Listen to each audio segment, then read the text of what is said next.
country through songs and stories.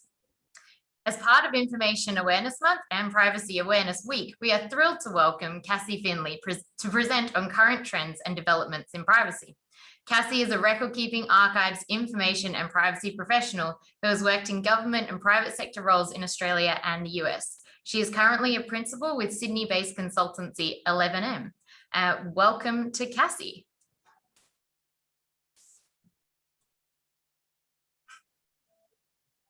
Hello, can you see me? Not yet. Not yet. I'm lurking in the ether.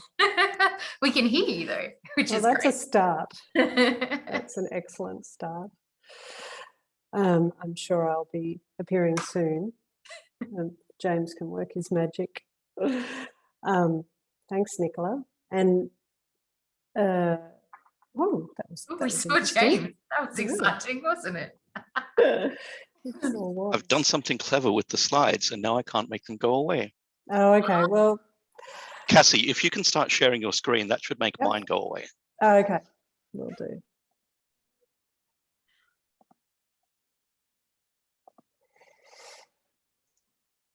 Hi, everybody. Okay, so thank you so much, Nicola, for that welcome. And happy Privacy Awareness Week and Information Awareness Month to everybody. I'm really pleased to be back, presenting to the Australian Society of Archivists. It's been a while. I've been out of the country, as Nicola mentioned, but really pleased to be with you all today. What I'd like to do with this session is a few things. First of all, I would like to say that I want to have a discussion with you all and answer questions. But the best method is probably if you use the Q&A functionality within the Zoom, and then we can address those at the end of the session. And I'll be sure to keep an eye on the time so that we have adequate time to have that conversation. In the main part of the presentation, what I'd like to do is, first of all, do a bit of a privacy refresher, because I'm aware that not everyone on the call, and in fact possibly quite a lot of you, don't come from a privacy background and are here because you're interested in learning more. So apologies to those who perhaps do have a bit more of an advanced understanding, but we'll just go over some basics. Some trends and developments are things that I am going to dig into a little bit from a few angles, including some of the changes in technology and society that we're seeing that are affecting privacy, as well as the regulatory landscape. I'm then going to, and this is what I really am excited about, make some connections between those challenges that are in the privacy world and our skills, our, if you like, record-keeping superpowers, and how they can directly help us in managing privacy risk. So to the first section, and as I said, it's a refresher on privacy concepts. Privacy in the broadest sense is the right for all of us to be left alone, free from surveillance, interference from other individuals, organisations and government.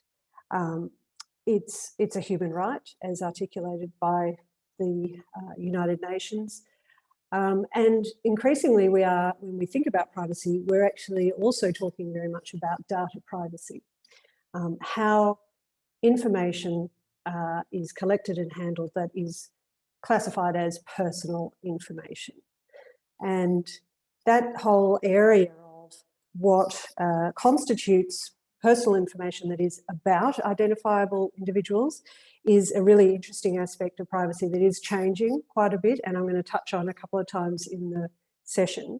And I think, as record-keeping professionals, we understand that the notion of a piece of information being about someone versus from someone versus related to someone, those distinctions can actually be quite meaningful. And now I think that the privacy community is really digging into some of those distinctions, and that's being played out in the review of laws, for example. So I will come back to that point. And what do we mean by personal information? Commonly across many of the laws internationally and here in Australia, we talk about an identified individual or an individual who is reasonably identifiable. And if there is information about someone who is reasonably identifiable, then it flows from that we're talking about personal information. And these are some common examples of what would be regarded as personal information. Someone's contact details, obviously details of someone's private or family life, someone's working habits and practices, their opinions, or photographs or biometric information that relate specifically to me. The courts have said in hearing privacy matters, and again, this goes to the point that I was just raising before, that personal information must be about a person. And this is a definition that is up for debate in the current review of the Privacy Act. And I'll talk about that shortly. There is, of course, a subset of personal information that has special requirements associated with it, and that is sensitive information. And here you can see some examples of types of sensitive information that in law and in practice has specific and more rigorous controls about and around its collection and its management and its disclosure. So for those of you who aren't as familiar with the legal frameworks under which privacy is managed here in Australia, the Commonwealth Privacy Act 1988 establishes the obligations on organisations and federal government agencies, but only for organisations with a turnover of more than $3 million US a year. For agencies or those entities that are in scope, there are 13 Australian privacy principles, and I'll talk a little bit about those and what really they're trying to achieve in total. But essentially they are setting up a framework that organisations can use to embed practices and procedures around collection, around use, around disclosure. And there are also some provisions in relation to information security, which is something that goes very much hand in hand with privacy. That, secure information, secure personal information is what, can be one of the key protections against breaches of privacy. The Office of the Australian Information Commissioner has a range of powers to enforce the Privacy Act, including seeking penalties of up to 2.22, that's like the Richie Benno of dollar amounts, $2.22 million for serious or repeated interferences with the privacy of an individual in federal court. They can also carry out investigations, make determinations, and accept enforceable undertakings. So they can apply, they can require organisations to remedy certain practices or follow up after incidents with these enforceable undertakings. And it's not just the OIC who has an interest in how Australians' privacy is protected. As far as consumer protection goes, the ACCC also has an interest.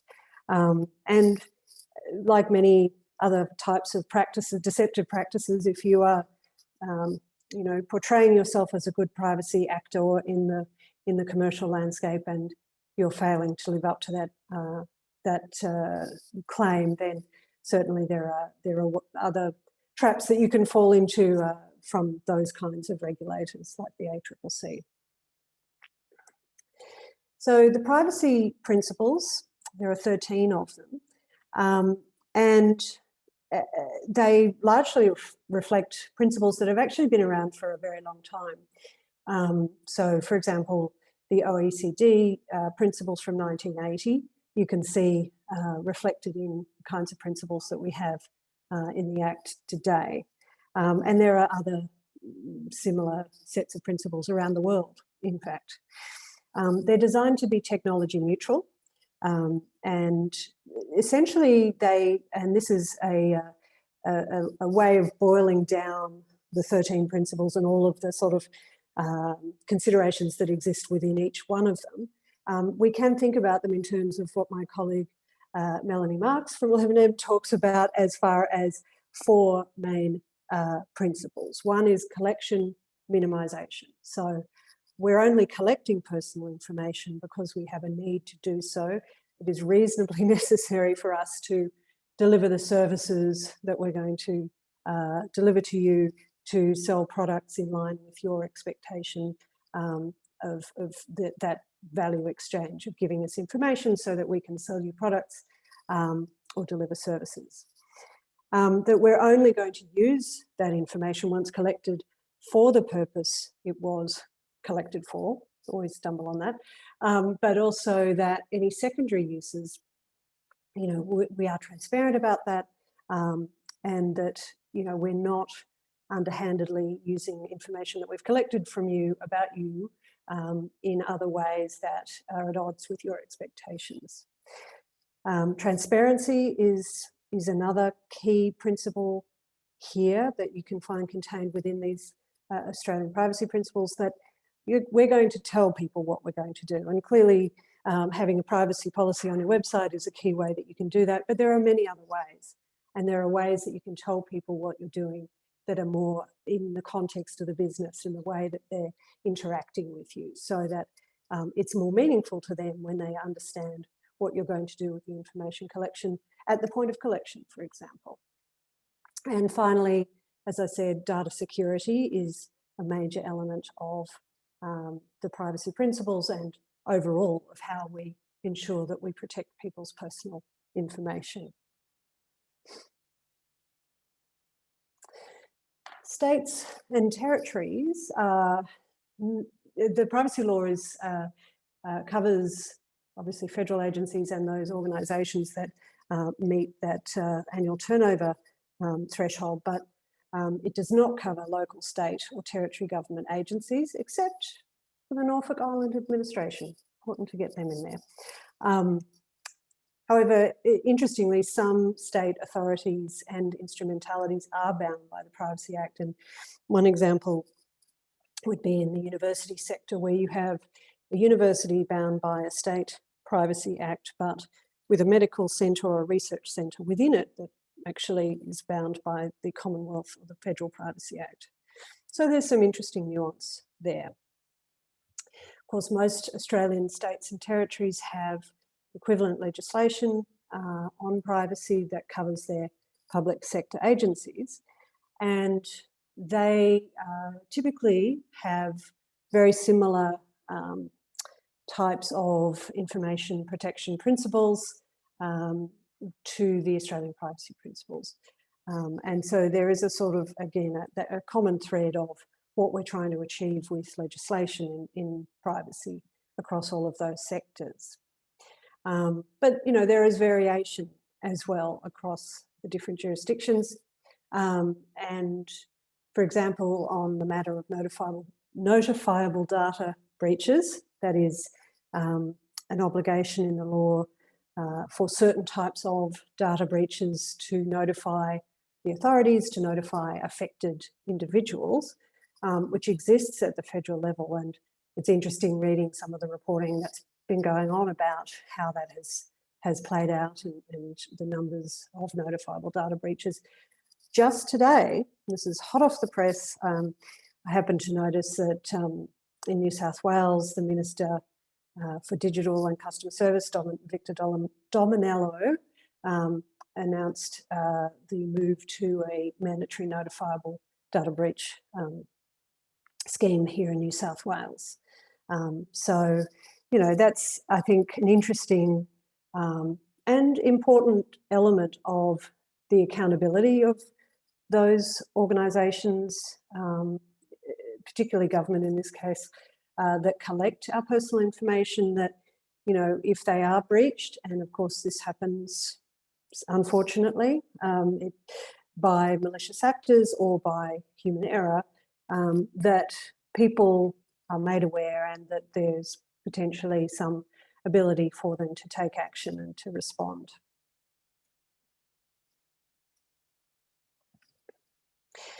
And of course, there are other organisations and entities that have varying requirements that come from different sources. So some industries, such as telecommunications, obviously healthcare, financial services, have laws that contain specific privacy protections. So the Telecommunications Act, for example, and those sort of sit alongside some of those more general privacy laws.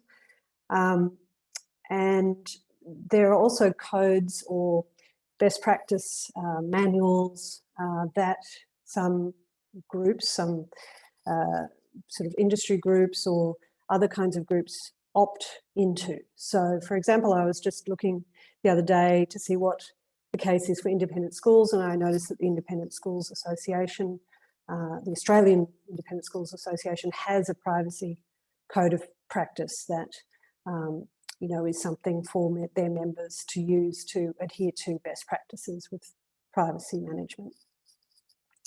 But, you know, as well as all of these requirements and legal requirements and standards that exist, there is a growing expectation that amongst the, you know, customers or the citizens that are working with organisations, that they will be more transparent, that they will collect and use personal information in a responsible way. And particularly in the private sector, this has become a reputational matter. So it's something that, you know, boards of very large companies are starting to take notice of and want to ensure that they are doing the right thing as well as being compliant with the law. Oops. So that's a little gallop through some of the core principles and the sort of regulatory landscape as it stands. What I did want to do with this presentation is really stress the fact that we are in some seismic changes to the way data and information is used and collected and shared across society, really. Every company and government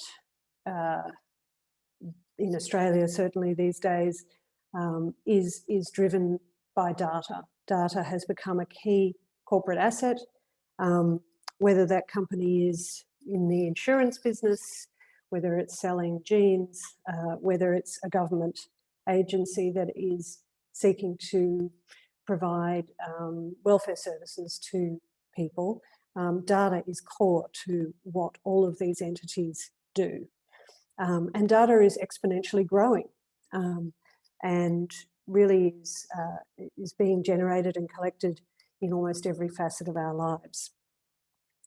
New technologies are coming on the scene every day, it feels like, that are driving new opportunities for how data is used, but that can come with whiskers in that it's sometimes a sort of let's grab that new technology, let's do that cool new thing with data without necessarily thinking through all of the implications of doing that. So it's a sort of an act first, think later philosophy. And, you know, at the same time, consumers are expecting, as I mentioned just a moment ago, more from organisations and governments in relation to how their data is handled. Privacy laws are changing. And I'll be getting into the review of the Privacy Act shortly. There's also new laws in New Zealand. And, you know, that's important. And I do want to kind of talk a little bit about that. But What we're seeing also in our work day to day is that there is a growing recognition that it's about ethical behaviour as much as it is about laws. And so that is driving decision making, and goes to that point again about reputation, and about that contract, that trust, that contract of trust between a customer or a citizen and a company or a government. Good data management is becoming key, and this is where our superpowers come in that I'll talk about in a little while. But certainly good data management in the sense of security, in terms of accountability, in terms of traceability, data quality, data provenance, all of these things help that contract of trust between the giver of the information and the user of the information to be upheld. So very much this word trust is coming up a lot, and it is kind of key to how organisations need to be thinking about their relationship with people whose data they are collecting. It is a matter of trust. So I think it's clear that my view here is that expectations are changing, but it's not just my view. This is something that's borne out in some pretty hard data. And the OAIC conducts a survey each year, the results of which are now out for last year.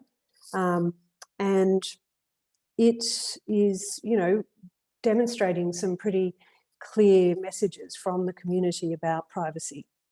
The majority of Australians see the protection of personal information as an important issue and a major concern in their life. There was 70% of respondents had that view. There's demonstrable levels of comfort with data practices of online businesses such as social media on the decline. You won't be surprised to learn. So, our social media companies and other online platforms have got a pretty bad rep right now as far as their that trust quotient between them and their customers. The Australian government is generally more trusted than businesses with the protection of personal information. And I've just highlighted on this slide some points that I think are particularly relevant for this group, in that it does go to how information containing personal information needs to be managed. So 87% of those surveyed want more control and choice over the collection and use of their personal information. That's huge, 87%. Australians believe they should have the right to ask a business to delete their personal information. So again, very high number for that one, 84%. 64% of Australians believe they should have the right to ask a government agency to delete their personal information. So lower than for business, presumably. I mean, I don't really want to speculate too much, but it's an interesting distinction there between business and government. 77% of Australians want to know if their personal information is being used in automated decision-making. That could affect them. And there's been some high-profile examples of where that's gone wrong here in Australia, and I'll mention one shortly. And 77% believe they should have the right to object to certain data practices, but still be able to access and use the service. So there is this strong sense of, I don't want to be disadvantaged just because I'm choosing not to give you this information. I like to think about the concept of the uncanny valley, which, if you're not familiar, comes from, I think it was a Japanese philosopher originally, which is around perceptions of humanoid robots, and that there is something inherently uncanny in dealing with a humanoid robot, and it's been popularized in various other popular culture and other writers, science fiction writers, this notion of the uncanny valley, which is kind of where it sometimes feels like we're all heading. Our data is arguably the most valuable commodity around.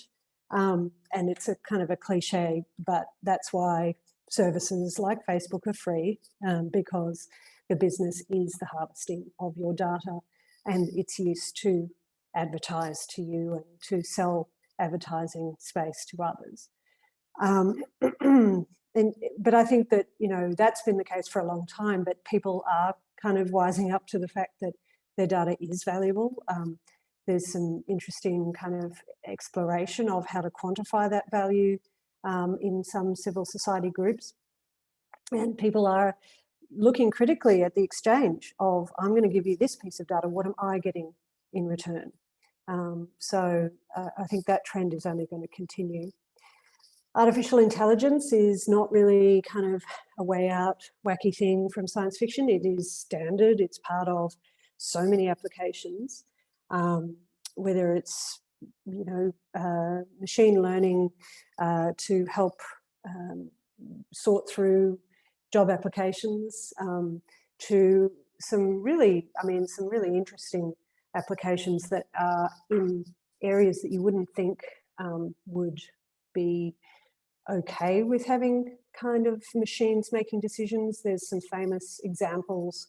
There's an excellent book by Ellen Broad called Made by Humans, and she talks about machine learning used in sentencing software in the US, which, you know, is a very challenging concept to consider. Interactions with robots are getting more difficult to spot. You know, is the Turing test about to be kind of forever changed? You know, we all interact with chatbots when we're trying to use services or do online shopping. Some jurisdictions around the world are requiring that businesses have, disclose when their customers are interacting with robots, so that, you know, we can go into those, engage into those conversations knowing what we're dealing with. We're all using facial recognition and biometric IDs. If you've got an iPhone, you're doing it every few minutes, it feels like. I've just got a new door system at home, which is my thumbprint to get into the house. In San Francisco, where I was living for 4.5 years up until last year, you know, there's some really interesting applications of facial recognition and other IDs for a bricks and mortar Amazon store. So rather than buying and having your goods delivered to your home, they've kind of reverted back to a bricks and mortar setup in downtown San Francisco, where people walk in the door, go and take items off the shelf and walk out with them. But because they're going through gateways and through surveillance systems that recognise who they are and link to their accounts, they're charged.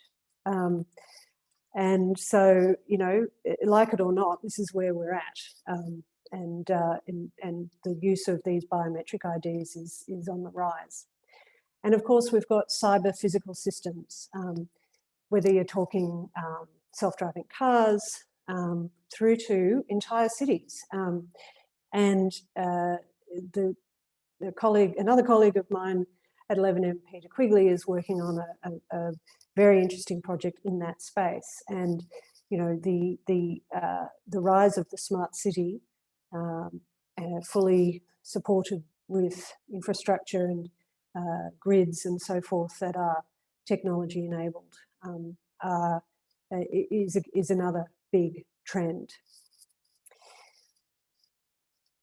So with all of that happening, laws and policies are, in a sense, sort of scrambling to keep up. And so there is a whole lot of reform happening, and there has been around the world.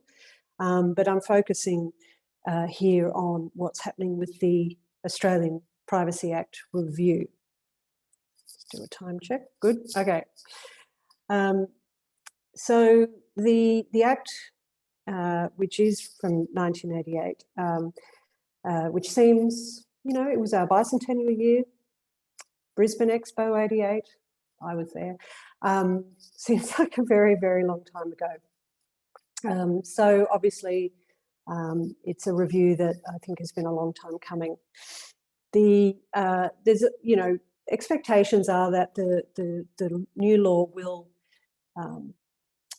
reflect the kinds of reforms that we've seen with the GDPR in Europe and other laws. And I was working, for example, in the US with the California Consumer Privacy Act, the CCPA, and it had some protections that may well, and rights that may well find their way into this review as well.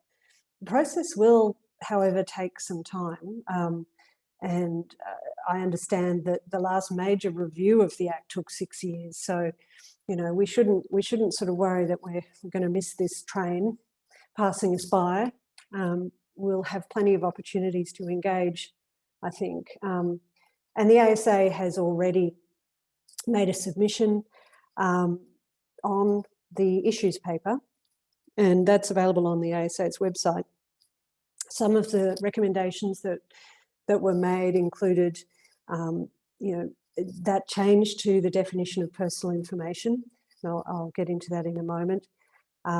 A need to balance rights of erasure, or what can be called the right to be forgotten, with record keeping and archival objectives, support for a privacy certification scheme, and more. So I'd encourage you to go and have a look at that issues paper if you feel like you might want to have a say, either in your own capacity or organisationally on future reviews and future discussion papers and so on.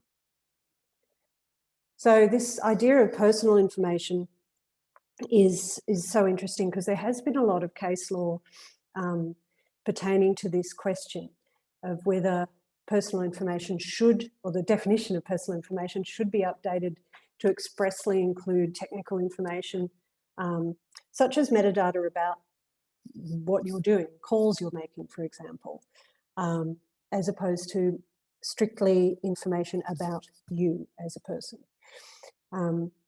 So there's been various tests of this, and there was a famous case involving the journalist Ben Grubb, which tested this idea that metadata about his calls was actually information about him.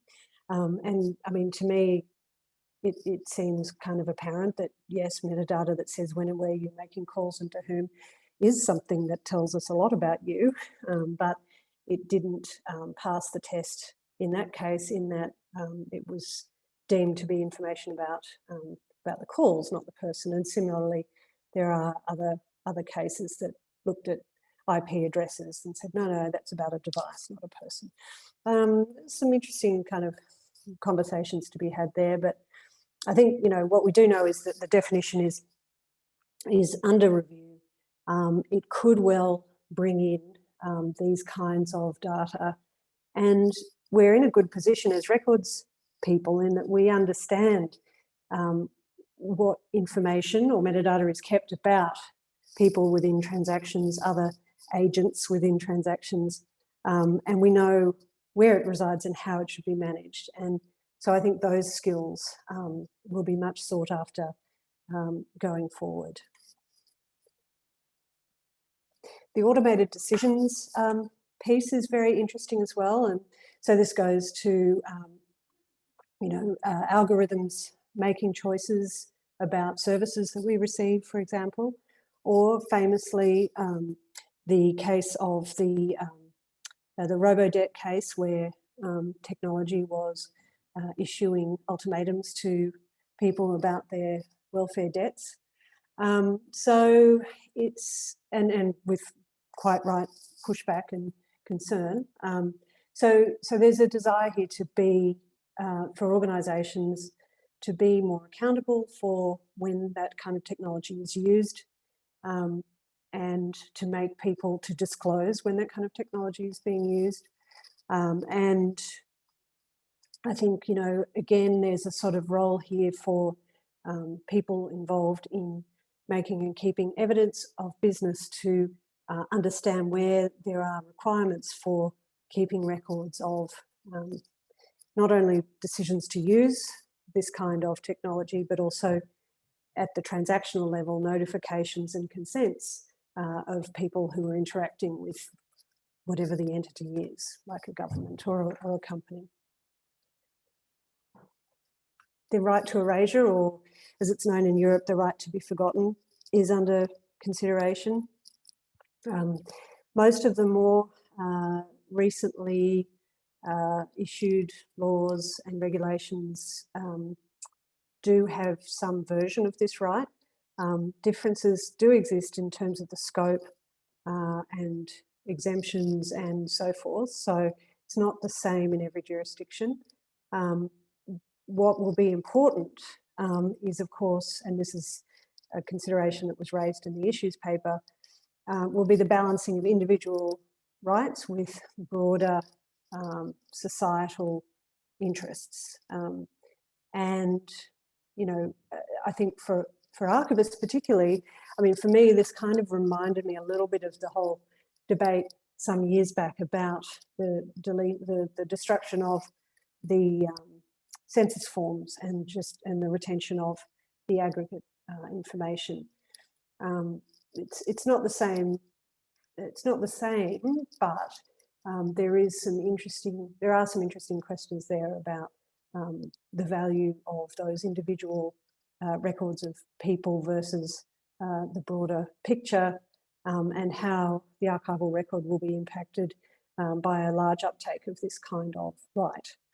And of course, you know, at a more sort of day-to-day level, organisations are going to have to understand where the data exists, how they're going to process and execute on these deletion or erasure requests. They'll have to familiarise themselves, and I think this is a real call out for records and archives people, is to get a bit more comfortable with some of the kind of options for complying with this kind of requirement, so that as opposed to complete deletion where possible and where supported by the law, where we can do de-identification, for example, rendering the information, you know, non-personal, so that you can retain certain elements of records without the personal information. And lastly, in terms of the changes to the Privacy Act, the rights of deceased persons to privacy is on the table. Currently, the Act only applies to living natural persons, but there are some rights to privacy for deceased people in the States, in some cases up to 30 years. Obviously, if this becomes a more widely accepted sort of right, we as information custodians, as archivists, will need to understand the implications for things like accelerated release, understand where information exists that contains personal information of deceased individuals, and so on. So that's another one to keep an eye on. And finally, in the sort of legislative roundup, or the, you know, what's happening in the changing world of legislation, the Data Availability and Transparency Bill, which is a very hot topic this week in Privacy Awareness Week. There's been some media coverage about it. It's essentially a bill to allow federal government agencies to more easily share data amongst themselves and also with private entities.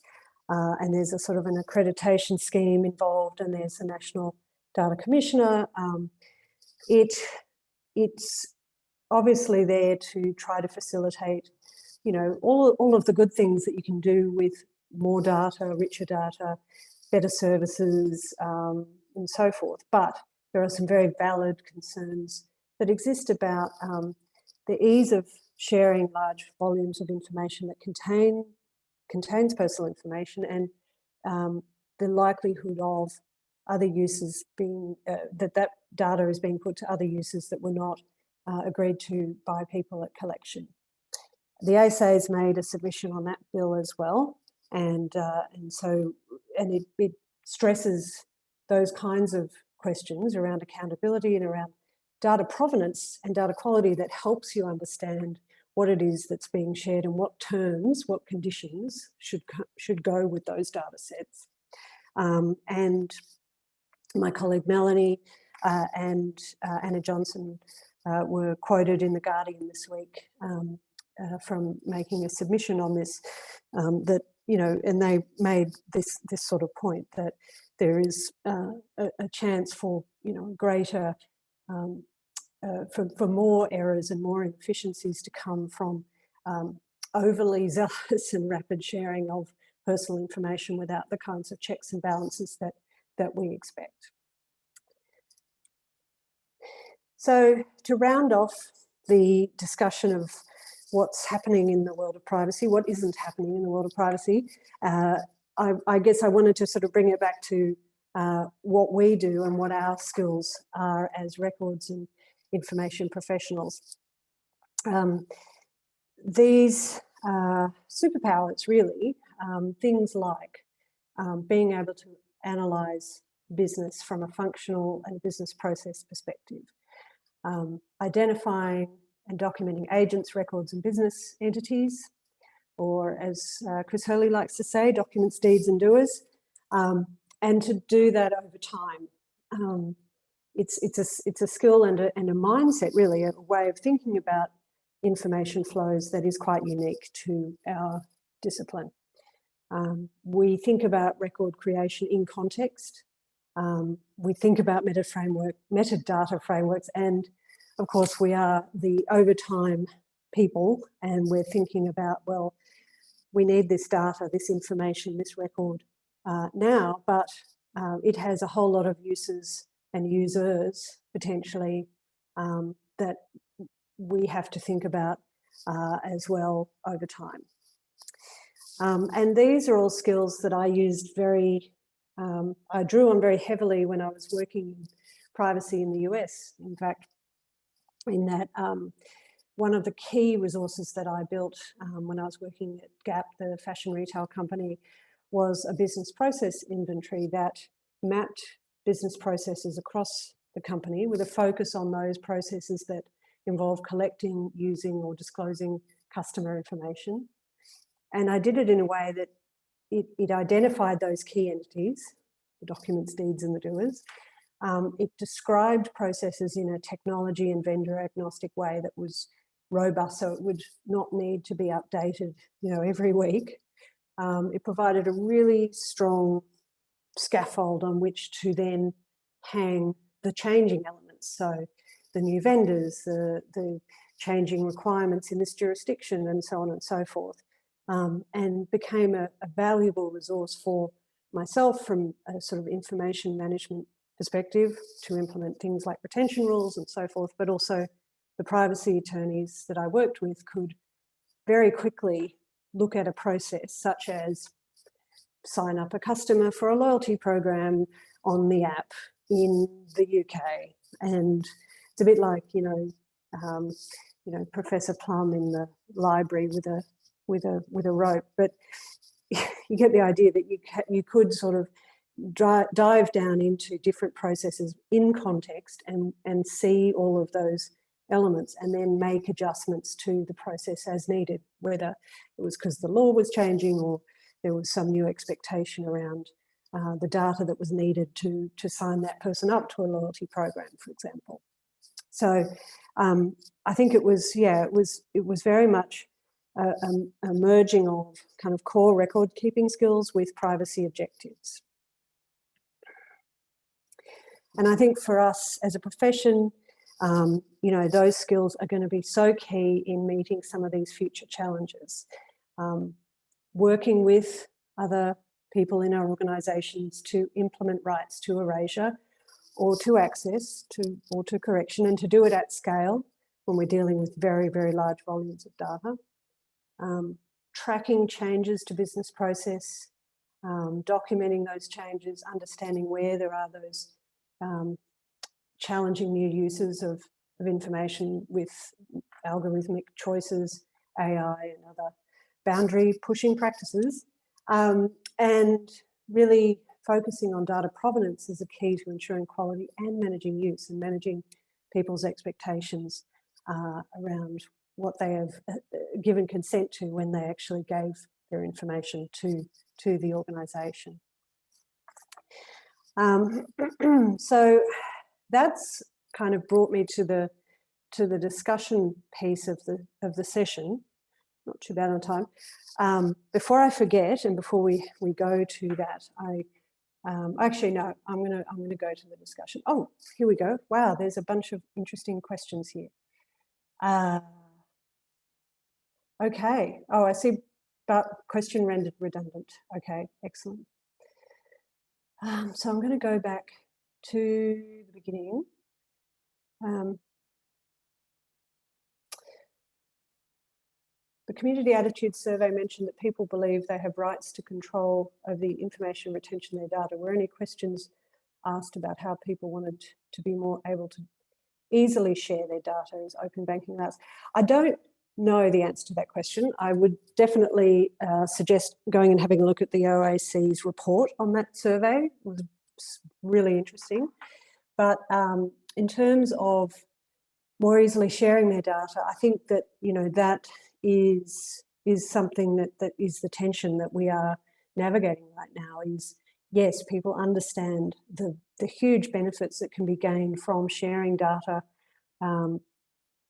with the right controls in place. So, for example, you know, health records, you can have your sort of particular set of your history and your sort of current status available to different parties that need it to manage your health. But as sensitive personal information, the controls need to be in place.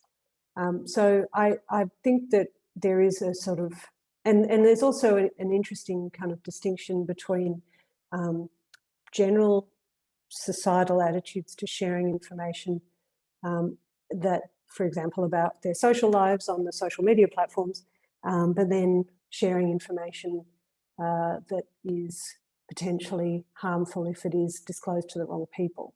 And so that kind of, that educational piece, I think, is still going on.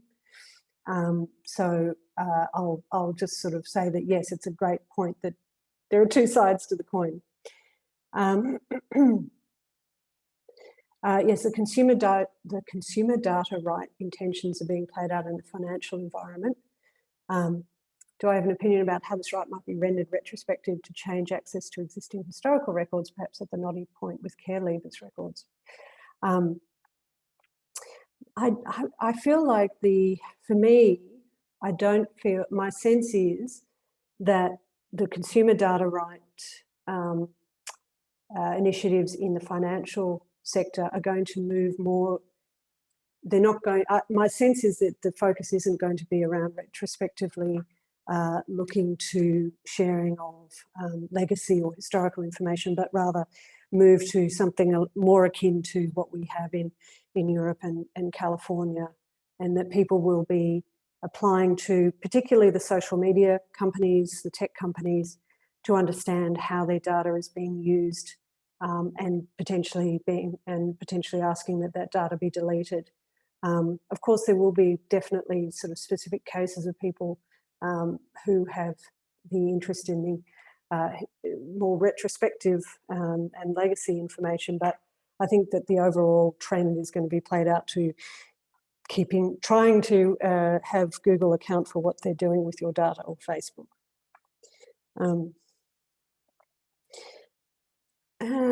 In privacy policy, is there discussion of making the chain of use clearer to citizens?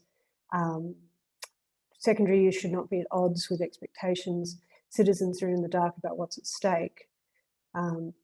Yes, and I think there's that sort of goes to the transparency piece, that, you know, there should be not only transparency in the sense of providing kind of detailed rundowns in privacy policies of what organisations do with your data, but actually talk in very plain language and explain very clearly what people are going to receive in exchange for providing their information, and the benefits, you can talk about it in the sense of, in a commercial setting, give us your birthday and we'll give you $20 off your next purchase or something like that. But you should also say, and by the way, we're going to send you birthday messages and other marketing and so on and so forth.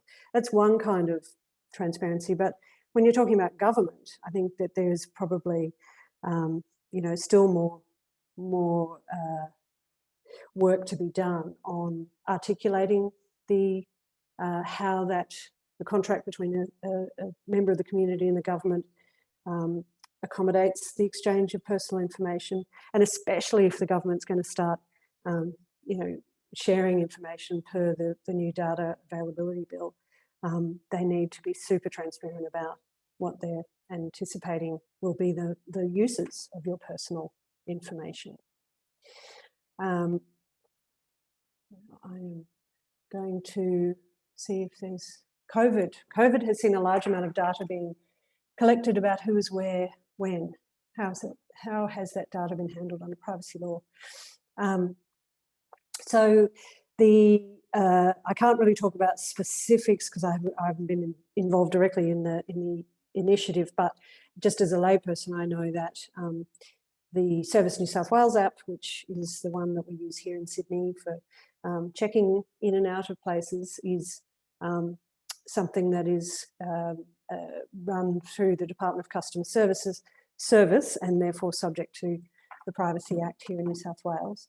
And of course, like all other government departments, customer service has a whole sort of slew of obligations to meet as far as security, making sure that they are accountable in the event of breaches and so forth. I think there's an interesting, it's been an interesting thing to see more broadly, the kind of the sort of conversation about how much privacy we're willing to give up in exchange for a greater good. And I think in Australia that conversation has gone a certain way, which in America, again, having been there for some time, people would never have accepted a tracing app like that. It was funny when I when I moved back to Australia and I was explaining to US colleagues that part of the deal was I had to go and be in quarantine in a hotel for 2 weeks and I wasn't allowed outside the door. They were aghast. So, there are differing attitudes in different parts of the world to that sort of social contract. But the key thing is that there are checks and balances in place so that governments can't kind of use public crises as sort of backdoors to collecting more information about the citizens than they should. So on that, I think that's probably me done for the hour. And I'm sorry I haven't. Well, I will answer one more thing. Is there an appetite to tell the public what happens to their data? Ethics as a driver. Yeah, I mean, I think if governments like corporations who are now looking to their reputations as good privacy actors as part of their marketing ploy, or their marketing plan, I should say, I think governments, I would love to see more of a platform for privacy protections and transparency around data as part of the sort of political conversation. And I think, the consumer and the citizens' expectations are heading that way. Okay, so I think that's it for the hour. I don't know if any oh, hang on, there's a chat there. If James or Nicola, you wanted to jump on to do any, I do have one final thing to say. If anyone follows me on Twitter, you would have seen that this is a space that there's so much going on, and that, as I said, our skills are key and critical to addressing some of these problems. And just from a organisational level, we are looking for people. We're looking for people. Anyone has any interest in talking to me about kind of, career changes and looking to work and more in this kind of space, I'd love to hear from you. So jump onto Twitter and we can talk. I think that's it for me. So that's the end. Thank you, Cassie. That was absolutely fantastic. I think information professionals have superpowers was a really nice takeaway. But I think it's, yeah, exactly. Yeah. But I think it's really important that archivists in the archival profession think about privacy and the concerns and the changes in legislation that are clearly coming. So really appreciate you going through that in detail. It was great. And just to remind attendees that it is an ongoing webinar series. Our next webinar is Thursday, the 20th of May on the National Archives Building Trust Policy. So you can head to the ASA website for more information on that, and also for the submissions that Cassie's mentioned throughout her presentation. So thank you everyone for joining us. Thanks. Bye.